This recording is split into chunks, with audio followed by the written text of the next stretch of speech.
we can start anytime. And since I have not done this before, started the meeting, I would be happy if anybody wants to kind of give me some hints. What do we do first? Follow the agenda.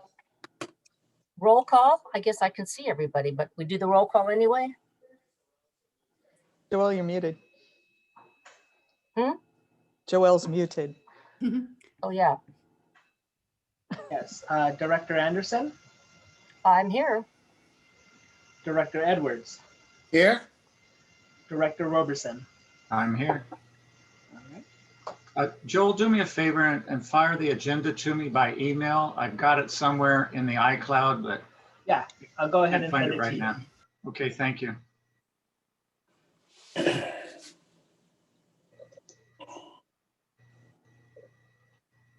So Amy, if you just want to walk down through the agenda, Yeah. that's The first issue is if there are any comments from the public at this time. On any item not on the agenda, and it looks like Thank you. 3 of our public are CalAm, 4 of our public are CalAm, no, 3, and the other 2 are directors. So comments about any item on the agenda? Any item not on the agenda, Not on the agenda. Okay, right. and there's no hands raised. Okay, so we can move ahead. The first action item is to consider adoption of the January 7th committee meeting minutes. I move approval. A second? Okay, again, since I wasn't there, I don't know if you were, Amy, how do we handle that as far as voting for the minutes? Oh, well, I read Yeah, the minutes. So it's become, in most settings, it's become kind of habit to not vote on minutes for meetings that were not attended. accept the minutes. But And as Heidi's Heidi trying to say something here. Yeah, as Heidi will tell you, you can vote on the minutes even if you were not at the meeting. Exactly. Through the chair, you're basically just confirming that your colleagues have represented what occurred at the meeting correctly. That's all. It's just really form. Okay, well, Alvin was there, probably the only one. How are the minutes look to you, Alvin? All good? Oh, they look good. All right, then I'm good. I think I chaired that meeting, so they were good. Okay, do we, it says public comment will be received. Is that what we do before we approve the minutes? Yeah, you go out to the Yes. public. Okay. Are there any hands raised, Joelle? Director Anderson, I do not see any hands raised. If you are a member of the public and if you're wishing to make public comment at this time, just go ahead and use the raise hand feature. If you're dialing in, be sure to press *9. So I'll give it a couple of seconds here, and I still don't see any hands raised, Director Anderson. So I'll Okay. return back to the board. So we have a motion to accept the minutes and we have a second. All those in favor? Aye. Aye. Oh, roll call Oh, vote. wait, no, Roll that's call. right. Roll call vote. That's Okay. all right. That's why you're the chair. We're gonna work through this. Okay. That's So you'll for, ask the clerk to do a roll call vote, and then I'll go ahead and do that for you. Okay. So Director Anderson, yes. Director Edwards, Yes. Director Roberson. Yes. All right. On a vote of 3-0, the item passes. Thank you.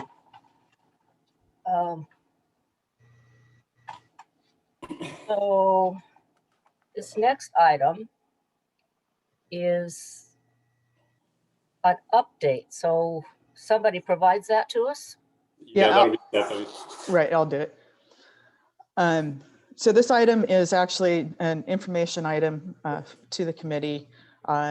We had approved a dedication of water from the district reserve allocation in May of last year. And as part of that authorization, we required that the city of Monterey indemnify the district in case there was a lawsuit or something that took place. The city of Monterey has sent in a letter which is attached as Exhibit A to the staff report on this, declining to enter into an indemnification agreement. And like I said, this is just for your information. So at this point, the city's portion of the projects on Garden Road will not move forward. Okay, thank you. I remember that meeting Mhm. when I was at. So the next one is the district's Water for Housing Initiative. Oh, And Chair, just slow down a little bit. I got a couple Okay. of questions asked on this one, on this item. okay, The district council and general manager, is there anything that we have to do? We allocated that water. Do we have to rescind it now? Do we have to put an action item on the board to rescind it? To put No, it back in the? because it was contingent upon execution of an indemnification agreement. It just reverts back. So there's no action required. Okay, and could you put this under your report for general manager to tell the public what happened, Sure. please? That's all the questions I got on this one. I don't know if Director Roberson have anything on it. No, I won't add anything other than what the city manager wrote in his letter. The potential for litigation could be in the millions of dollars. That's not a risk the city can take. Yeah. okay. So Amy, you're going to So- want to go out ask if there's any questions from the public as well. All Yeah, and right. there are no hands raised, or the one phone and caller did not do *9. So I think we're okay there. Okay, thank you. All right, then we can go to the next discussion item. Right. No hands raised on number 2. Yeah, The and water, somewhat related item. We met in November with, we had a call in November with some state housing committee staff and staff for Senator Skinner, who was co-sponsor of SB 330. It was decided as a result of that meeting and further discussion in December that we were going to backtrack a little bit, wait for the new senator to get seated. And it was suggested that we work through our legislative delegation. So we basically put it on hold until kind of everything got back into session. Senator Laird has shown an interest. There will be some communication. I saw that Kim Cole and former employee of the city, Andy Flower, have been communicating, and Hans Uslar intends to meet with Senator Laird on this issue. Senator Laird has expressed an interest in communicating through our lobbyist, who is John Arriaga, and John Arriaga and John Laird are old friends and have served on a board, alumni board at UC Santa Cruz together. So I think that will work very well together. I have a call set with Lori Johnson and John Arriaga tomorrow at 12:30. And I suspect we'll get this back on track within the next couple of weeks. We did intend to go ahead and draft an application or a letter to the State Water Board, a pro forma letter of support that will go out to other potential supporters, both cities as well as folks like Landwatch and Monterey Bay Economic Partnership. The Economic Partnership's been very good about checking in, probably every 3 or 4 weeks on how we doing? How we doing? Do you need us to voice our support yet? And so, as I said, we're just getting it back on track after kind of going to sleep on it through the holiday period, and we'll report back regularly.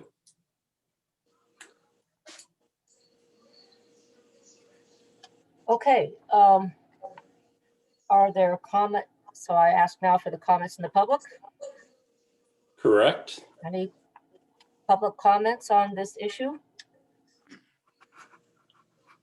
Not seeing any hands raised. Okay, Through the chair, question for the general manager, you going to be able to give a report on this in your general manager report to update the community? Or what Yeah, do you think? I think we'll put it off to next month. Okay, sound good. okay, thank you. I'd like to ask a question, and it may be irrelevant, and you can tell me we'll agendize it later, and that is, as we know, John Laird was Jerry Brown's Secretary of Natural Resources, I believe the cabinet Correct. title was. And he knows a lot of people, especially on the State Water Resources Control Board. Is this an appropriate time to ask if he is interested and can intervene on the potential milestone, the loss of 1,000 acre feet on the CDO? That's a very good question. So I'm slated to have a water follow-up meeting with him and Mike DeLappa of Landwatch shortly, and I'll just ask him that question directly. As Secretary for Natural Resources, he did oversee Cal EPA and DWR. I'm sorry, not Cal EPA, but DWR. Cal EPA oversees the State Water Board, so he may or may not have. Well, let's put it this way. Joaquin Esquivel, who's the current chair of the board, worked for John Laird in, as a staffer in Washington, D.C. So they have a very good relationship, but it was not a direct reporting relationship of the State Water Board to John as secretary. So he can certainly offer to intervene there, though. Okay, thank you.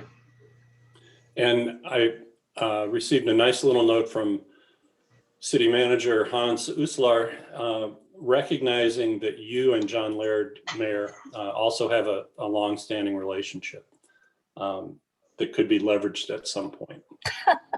Well, when John was the mayor of Santa Cruz, when I was my first time around as mayor of Monterey in the mid 1980s.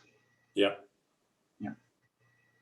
He has really good people, I'll tell you. Mhm. Oh, yeah. Yeah. Completely agree. Mhm. Terrifically knowledgeable. Okay, we're not seeing any Okay. raised hands. So we are on the water demand forecast. That's the next issue. Yeah, this is an update. I did send to Mhm. you both the AMBAG growth forecast. They have not yet fully approved it, but they did present it in November as a draft, and it's scheduled to be formally adopted by the AMBAG board in June of this year. The reason it attracted our attention is that our objective third-party growth forecast for the water supply and demand study was based on the 2018 regional growth forecast. So we wanted to take a look and see if the proposed 2022 growth forecast modified the conclusions of the supply and demand study.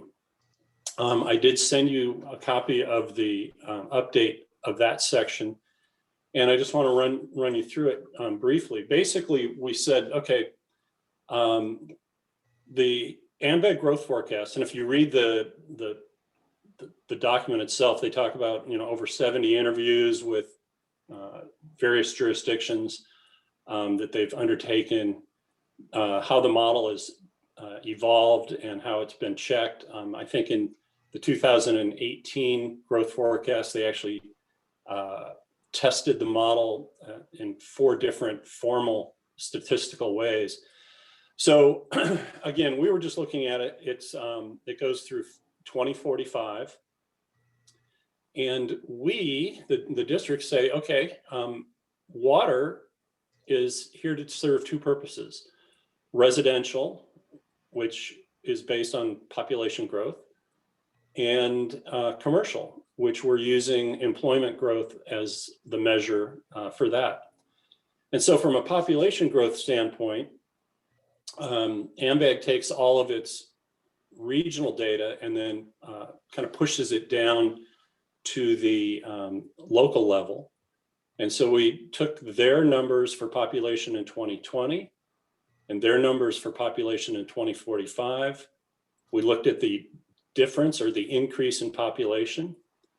We then took the last 3-year average of gallons per capita per day, which then if you take the number of people and the GPCD, gallons per capita per day, times 365 days, and then convert those gallons to acre feet, then you can see the increase in acre feet to serve the increase in population.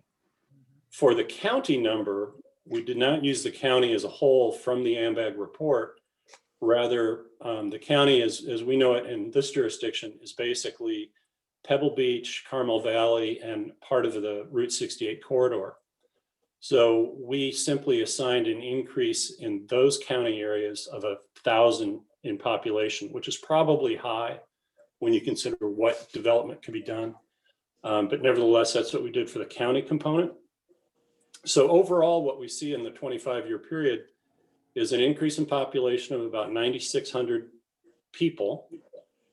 And the acre feet by 2045 would be about 644 acre feet of an increase to serve that increase in population. Mm-hmm.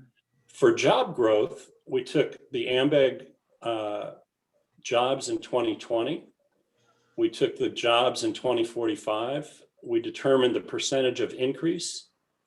And then we just simply took commercial water consumption from 2019, for which we had data available. We did recently get the 2020 data, but nevertheless, we haven't imputed the 2020 data. And we're a little hesitant to do so because 2020 was a COVID-19 year for a good portion of it. And we're not sure it's most representative. So we stuck with the 2019 commercial consumption. We increased it by the same increase in job growth to take it out to 2045 and determine what that increase in acre feet is. And across the whole jurisdiction, the 6 cities and unincorporated county, it came out to 283 acre feet. So the sum of those two, 644 and 283, is 927 acre feet over a 25-year period, or roughly 37.1 acre feet per year. So what we saw was the population numbers for 2020 went up, but the growth in population was actually a little bit lower than it was in the 2018 study. And also the job growth was a little lower than it was in the 2018 study. So this was actually a slight decline in average annual water need over the study period.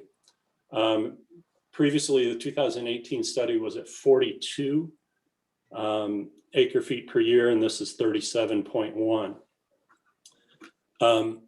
What you don't have in front of you, unless you're looking at the report, is I redid the graphics, which basically compares supply. Dave, yeah. Excuse me, Dave. You're not able to show that on the screen so everybody can see it? Yeah, I can't screen share from my iPad, unfortunately. Okay. Need to screen share the document. Yeah, I don't know if you have it, Joel. Give me a second. It would be the second page of the update for 2020 AMBAG growth forecast. It's not the 3 straight lines of this. Yeah, it is the three straight lines, exactly. Yeah. Yeah, I like the, yeah, there you go. I like the public to to see Yeah. all what we are seeing. Mhm. I would like to point something out, actually, in that first graph is there's There's a typo. an error on this Yeah. line. The average should be, I don't know, maybe that's supposed to be 59.8. It is. So It you is, picked, yeah. yeah, 56.8 is what we used in the 2018 study. And for whatever reason, I just didn't capture it in that last column. Mhm.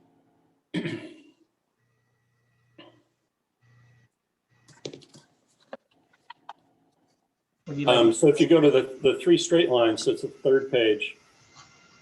And this will also be in the board packet for the full board at our next board meeting. And so what you see, the yellow line is actually just a slightly lower slope than it was in the original adopted forecast from May of last year. And that's just a result of moving from 42 acre feet per year to 37 acre feet per year. And so it doesn't change the primary conclusions of that study, which is the desalination plant or pure water Monterey expansion both remain sufficient to meet the water demands of the AMBAG growth forecast for 30 years. And in this case, it's, probably be about 34, 35 years out. And that's, so the conclusions don't change. Either supply option can meet the long-term needs of the peninsula with the lifting of the CDO. So it's good that no news is good news, that there wasn't a radical change in the growth forecast, and that kind of where we reached conclusions in the middle of last year remain the same. And with that, I'll take any questions. Through the chair, how do we treat this report? Do we add it on to the primary report? Or how can we add this on so it's new information to strengthen the other report out a little bit? If you know where I'm going with this. Right. Yeah, and we've got the same, the same issue we had before, which is, do we receive it, adopt it, approve it, all of those. And when you present this to the board, put it all in there, because we got new board members and we're going through scratch with that. So. Yeah, good point. When was the first one put to the So, board? Yeah, so we've brought it to the board in August of 2018, brought it back through committee with some updating, a lot of discussion with city managers about their view of growth. We developed two additional scenarios, the addition of the third party being AMBAG growth forecast, and then we also had a AMBAG growth forecast with pent-up demand being satisfied in the first 5 years. And so all of those scenarios were put in the report, and then the report was adopted by the board in May of 2019. I'm sorry, 2020. And so I misspoke when I said we first brought it out in 18. We first brought it out in August of 19. Which preceded the Coastal Commission hearing that was originally scheduled for that month, or I think it was September of 2019, and then got carried into 2020, which is when it got adopted.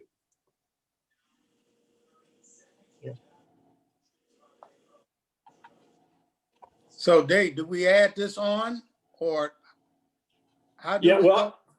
yeah, I'm not really sure. I was going to bring it as an item on the board's agenda so that it would be out there. Because it doesn't principally change our conclusions, I'm not sure we really need to adopt it other than making it available as an update. But, I look for your counsel on that. Well, I'm looking to adopt it, to add it on, because I know what this report is going to go through, so it needs to be put out to the public now, so we can have that conversation on, I believe it's the 25th, at our board meeting, where it can get started. Yeah. Send it out to the city managers, the mayors, and all our other friends out there, because this is going to the Coastal Commission, because of the additional new information to me with a new report. So that's why I'm going with this. So we got about 6-7 months to get them ready. Yeah, I think Director Alvin is right on. He knows the history of this, and there'll be some folks who won't agree with it, but I was impressed when I first read it, how data-driven it was. I thought it was very analytical. I appreciated that. Yeah. Me too. Me too. Is there a particular difference, like in a particular amount, a particular number, percentage from the other report, which I don't have?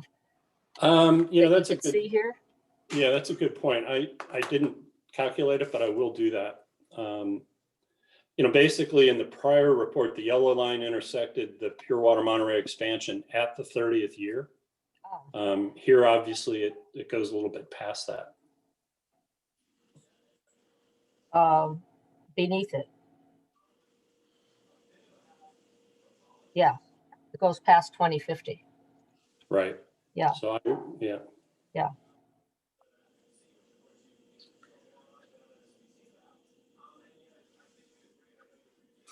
And Dave, I don't know if you want to, GM, I don't know if you want to add the old report to this, so everybody can catch it all the way up to here we are now. Yeah, I This is think that's a where good we idea. were, and the new board members and the new people in the public that want to get involved in this will have the update and everything, all of it. Yep. No, I think that's a good idea. Just Thank put them you. all in. And what you should know, in addition to the little error, the 56.8, that'll get changed. But if you were to do the math vertically, you would come up with 645 acre feet for population growth. When you do the math horizontally, it's 644, and that's just rounding error that can't be really corrected for. So I just stuck with the 644 so that it would foot all the way across.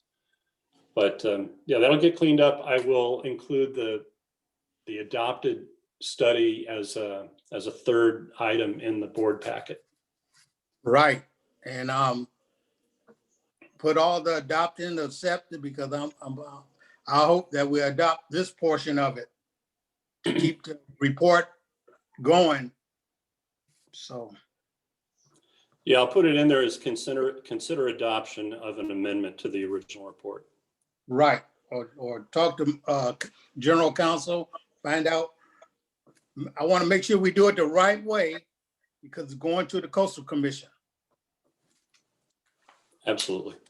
Yeah, I'll talk. Hi to you, and I can circle back around on that. Appreciate it. Did we go public yet? Nope. Okay.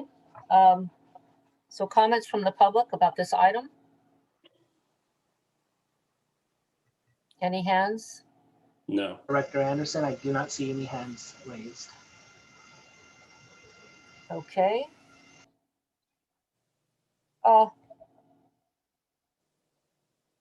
That's okay.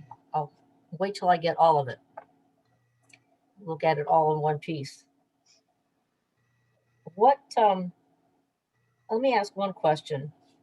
If you had this other number back in 2020, it was just a year ago, what brought about this particular study, or is it always done every 2 years?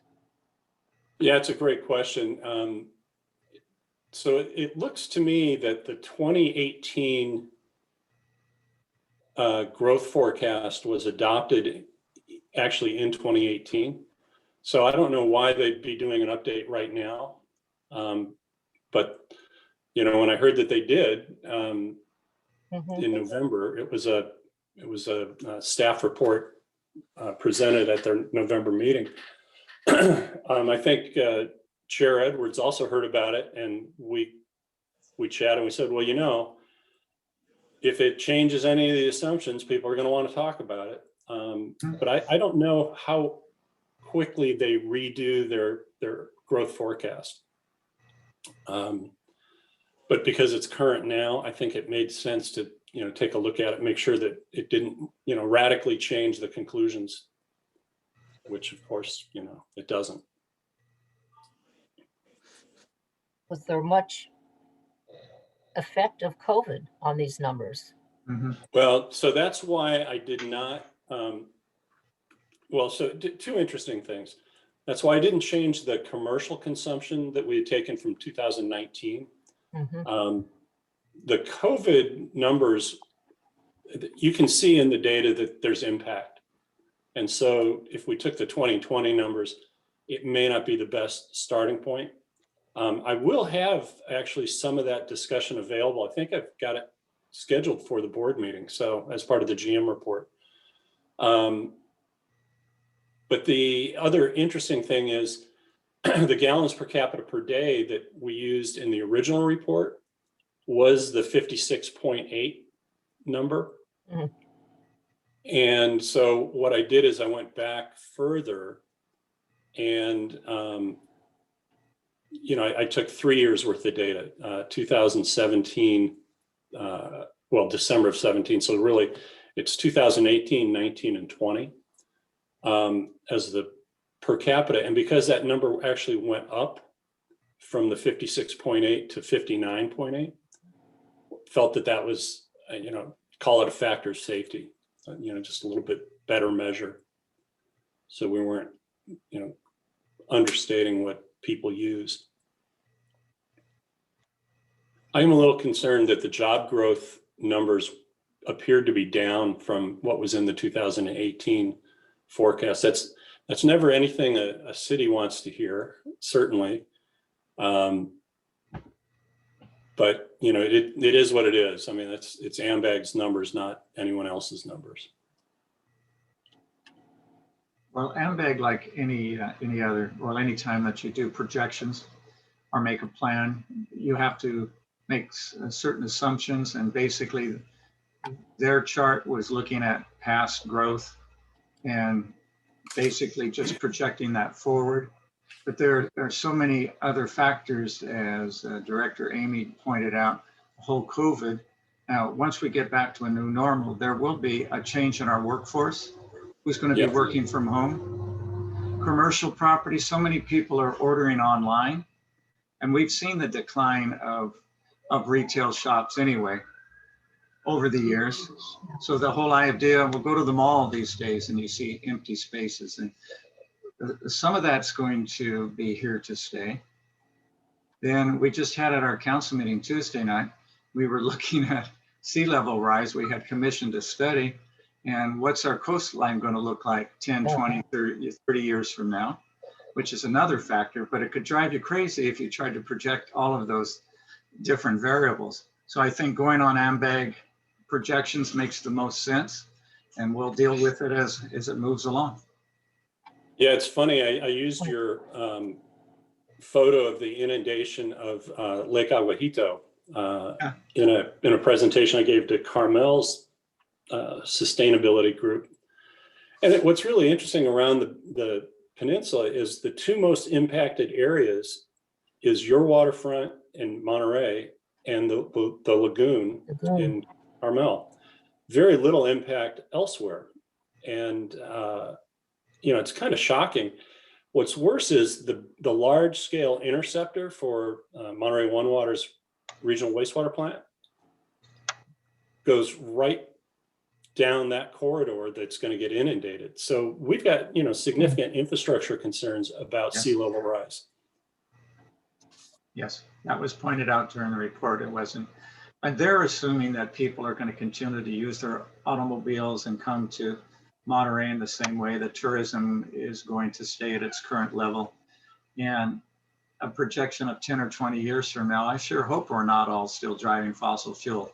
automobiles and flocking to the peninsula. I hope we can figure out a better way of moving people. But again, they had to base it on current habits. Yeah. Because as I said, who knows what the future is going to be. But I think it's very solid, the report that you presented to us, Dave. Well, thank you. And that's all we had on our agenda. Right. Okay. No other questions, comments? Then we are adjourned. Hey, Thank you. Good job there. all right, Amy, Thanks. great job chairing this. Good job. Director Elvin. That's Nice us. job. That's Thank all right. you. You're Thanks for gonna your get help. better, 'cause you wanna have I more hope- meetings. I hope so.